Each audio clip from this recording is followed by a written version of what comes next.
Hey guys, EGA is back and it's time for another video review. Just kick back, relax. Imagine you're at an imaginary banquet. Just don't get any real food because if you bring any real food, you'll have to wash the dishes, and that's no fun now, is it? Well, here's a little sneak peek of what you're going to see. The video review you're about to see is based on the 1991 movie Hook, directed by Steven Spielberg, without a doubt one of my all-time favorite movies. Also, I am aware that throughout the video you may see objects like a book or a drinking glass used to help the figure stand up and support it. This is purpose and intentional. It's because over time the plastic dries out, and these are without a doubt some of the hardest and most frustrating figures to stand up and pose properly. This action figure is none other than Swashbuckling Peter Pan. Peter Pan, as you can see, is all dressed and ready to duke it out and fight off Captain Hook and his crew. This action figure actually came out pretty fast. It came out very soon after the Hook movie was released. It was released in 1991 by Mattel Toys. Here we have a full view of this figure.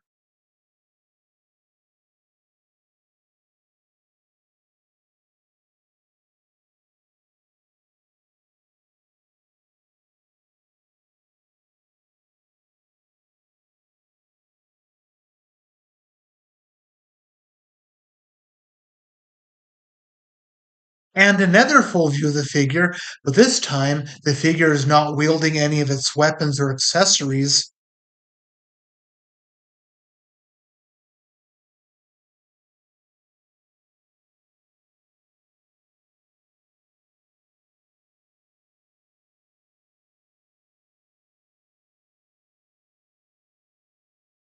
Here is a close up of this figure.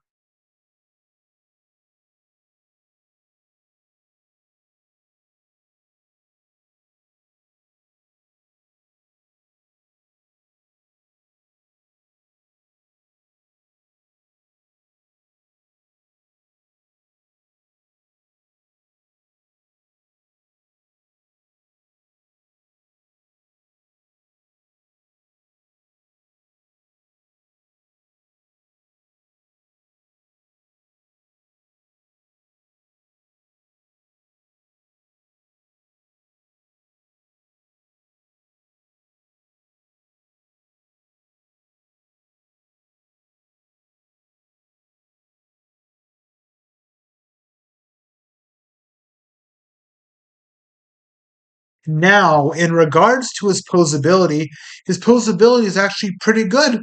So let's begin, shall we? Beginning with his legs. Both of his legs raise up pretty high, and if you want to, you can actually do some pretty good pretend kicking.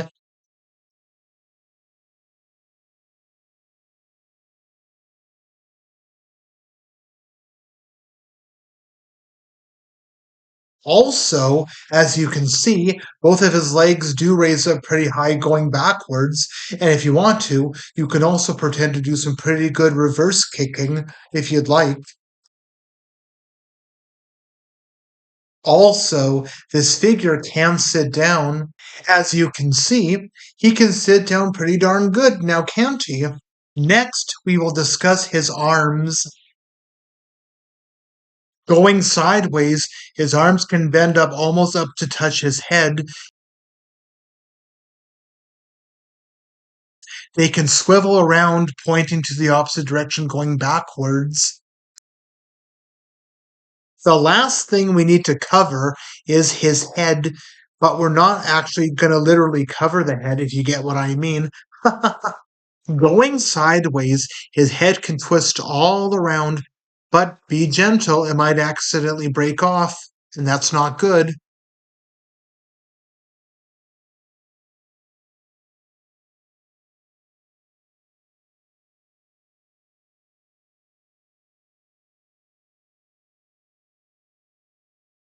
Now it is time to discuss what may very well be everyone's favorite part of the video, his weapons and the accessory. His first weapon, well, Not really the most popular one is his golden pan knife, which you can use if you want to, but it's not really the preferred choice, it seems.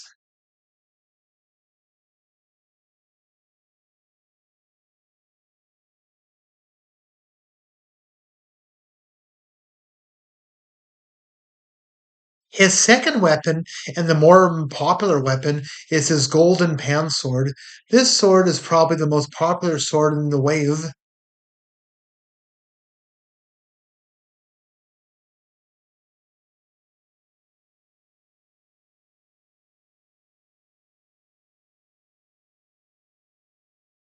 And his one accessory is a golden scabbard, which you can pretend that you can carry his sword inside with.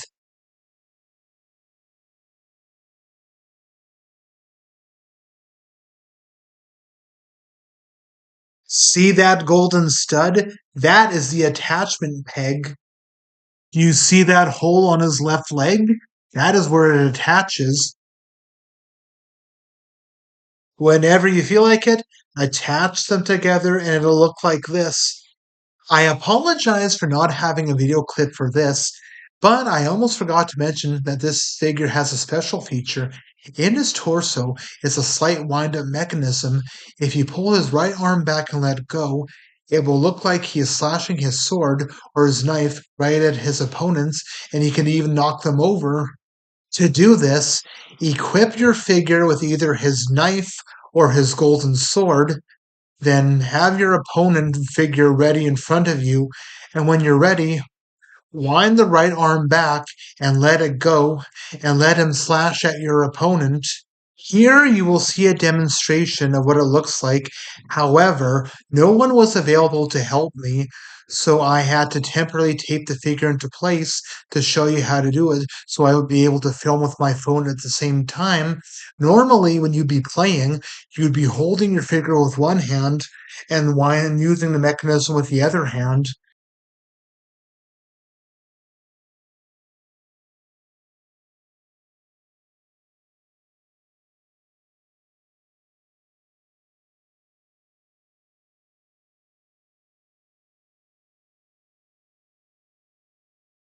I do think it's a really good figure.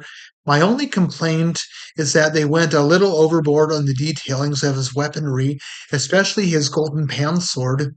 The fact that this figure came with a golden pan sword, while the green suit Air Attack Peter Pan action figure didn't seem to come with a golden pan sword, but it looks like some golden wooden sword that's tied and taped together.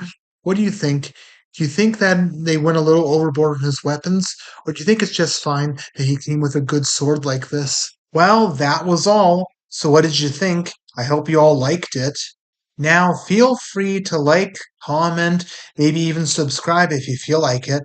Stay tuned for more toy reviews, as well as more of my custom toy reviews.